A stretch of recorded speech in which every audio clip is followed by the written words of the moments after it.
Bonjour, Xavier Jaffré, 58 ans, journaliste et aussi politicien, président du parti national UDTF, cofondé avec mon épouse, enfin ma femme, Lynn Jourdan. Je sais que ça dérange quand je dis ça. Bon, là voilà, il y a un problème là au niveau de la préfecture avec Étienne Stopkov et les services secrets français. Alors, je voudrais savoir pendant combien de temps on va me traiter comme le dernier des Arabes, hein, comme si j'étais un étranger, alors que je suis franco-français et un parfait patriote. Ok?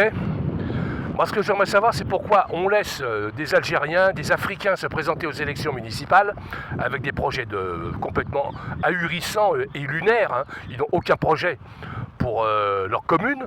C'est du vent. Je me suis baladé un peu partout dans des communes du Val-de-Marne où c'est vraiment assez minable, notamment à gauche. Et comme par hasard, ces Africains et ces Maghrébins sont tous de gauche. Il n'y en a pas un qui est de droite. Comme c'est étrange. Alors eux, ils ont droit à tout, hein. Ils peuvent se présenter, on les traite comme des rockstars, alors que moi, le franco-français, le vrai, on le traite comme un arabe. Alors vous vous rendez compte, on a fait passer ma mère pour une Algérienne. En sous-entendu, je ne suis pas français de souche. Je tiens à préciser que pour être candidat aux élections présidentielles, il faut avoir la pleine nationalité française et je la possède. Alors j'espère que dans le futur, on ne verra pas des blédards, excusez-moi d'être aussi direct, j'espère qu'on ne verra pas d'étrangers qui pourront se présenter au présidentiel. On est d'accord? Parce qu'il y a quand même des individus, hein, il y a quand même eu des étrangers là, qui sont arrivés en France et qui, comme par hasard, en très peu d'années, ils sont devenus députés. Moi, je trouve ça inquiétant.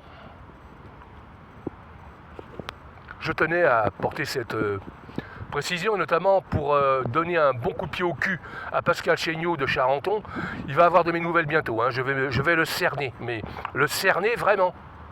Ça va bientôt arriver.